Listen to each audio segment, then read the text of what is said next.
जानती हूँ बिहार में कैसे रिस्पेक्ट से बात करते हैं, या इवन छठ पूजा, ये सारी चीज़ें हैं, बट स्टिल एज बिहारी मुझे ये एक्सप्लेन करना लोगों को बहुत मुश्किल हो जाता है कि बिहार में रिस्पेक्ट से बात करते हैं, अदब से बात करते हैं। सो ये चीज़ें अगर आप प्रमोट नहीं करोगे तो कौन करेगा? मैंने किया है प्रमोट, और मैं आज आपको बताता हूं कि दुनिया में कोई भी आपको अगर ये बोलना चाहे कि आप बिहारी हो, आप भोजपुरी बोलती हो, तो इस बात के लिए कभी शर्मिंदा मत होना।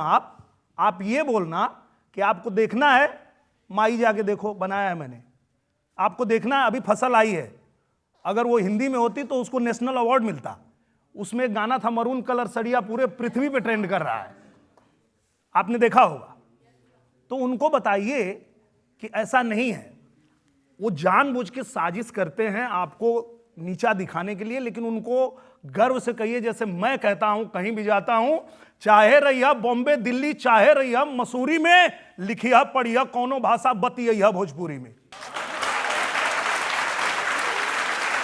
देखिए, आपने यही प्रूव कर दिया कि आप कितने दिल फेंक हैं। गांव में लड़की के लिए भी गाना गाते थे, घर की दीवारों पर करिश्मा के पोस्टर लगाते थे, और जब आप फिल्म इंडस्ट्री में पहुंचे तो भी आपकी रेपुटेशन यही बनी। तो मुझे लगता है वो जवानी जवानी नहीं जिसकी कोई कहानी नहीं।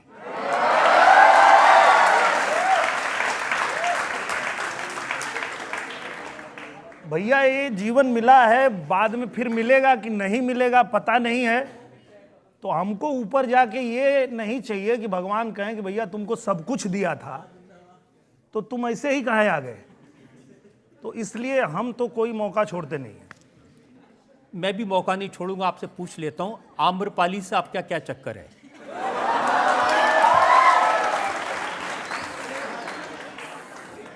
अच्छा, ये ना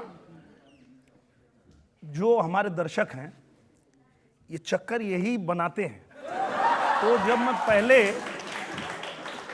पाखी जी के साथ फिल्में करता था और कहीं स्टेज पे जाता था तो ऑडियंस बोलती थी, ए भैया तनी भौजी के बुलावा, भौजी के बुलावा। तो वो बोलती थी, अरे ये लोग ऐसा क्यों बोल रहे हैं? हम बोले, आपको पता है ना, बोलने दो, अगर वही बोल के खुश हो रहे हैं तो क्या दिक्कत है। और जब अब आम्रपाली जी के साथ फिल्में बनने लगी, और जब मैं आजमगढ़ में जाता हूं, अब मैं चुनाव प्रचार में हूं, और जनता बोलती है, दिनेश लाल यादव जिंदाबाद, आम्रपाली भौजी जिंदाबाद। तो मैं बोलता हूं, अरे यार क्यों किसी का जीवन बर्बाद कर रहे हो आप लोग। शादीशुदा हूं, 2 बच्चे हैं मेरे, इतनी खूबसूरत हीरोइन है, वो शादी करेंगी तो किसी मतलब ऐसे व्यक्ति से करेंगी जो उनको पसंद आएगा। आप लोग जबरी उनको क्यों भौजी बना रहे हो? लेकिन सर क्या करें, मतलब जिसके साथ फिल्म करते हैं। पूछा गया कि निरुआ से आपकी क्या दोस्ती है, क्या रिलेशन है, क्या आपकी शादी हो गई है? उन्होंने जो जवाब दिया वो सुन लीजिए। निरुआ से अफेयर, इससे अच्छी बात और क्या हो सकती है? फिर उन्होंने कहा कि इतना अच्छा साथी मिल जाए तो शादी करने का मतलब तो गंगा नहाना हो गया। सर ये आज हम लोग अदालत में बैठे हैं, जज साहब भी हैं, आप लोग कोई ऐसा कानून बना दीजिए कि एक बीवी और 2 बच्चा रहते हुए मैं एक और शादी कर सकूं तो मैं भी कर लूंगा। हर थोड़े दिन में इंस्टाग्राम पर आपकी शादी की तस्वीरें पोस्ट की जाती हैं। कुछ तस्वीरें मैं दिखाना चाहता हूं लोगों को सबूत के तौर पे, और ये कहकर ही आप लोगों के अंदर ये भावना भरते हैं कि भौजी कौन है।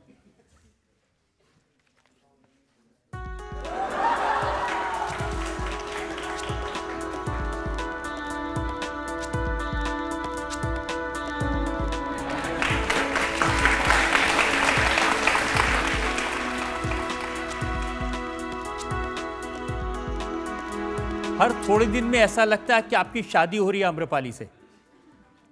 अब हर फिल्म में शादी होती है, क्या करें। और इस बात से ना मेरी माँ भी बहुत नाराज रहती है। जब मैं गांव जाता हूं तो पहले बुलाते, इधर आ, तो बोलो ना, सुन रहे हैं, नहीं इधर आ। तो नजदीक बुला लेगी और पहले पकड़ लेती है कि भागने ना पाए, और बोलती है, एक बात बताओ, जब उससे शादी तुम्हारा एक बार हो गया तो अगला फिल्म में फिर क्यों उसी के लिए लड़ाई करता है? कभी इधर से खून निकलेगा, कभी इधर से गोली लग जाती है, कुछ हो जाता है। तुमको बचपन से पाल पोस के कितना तकलीफ से हम बड़ा किए, तुमको पता है? बोलते अरे माई नकली है वो सब। बोलते अरे नकली है तो एक बार सही है ना, तुम बार बार काहे करता है? तो हम बोले अच्छा ठीक है, हम कोशिश करेंगे अगला फिल्म में हम बोलेंगे कि शादी मत रखो, बाकी सब रखते हैं।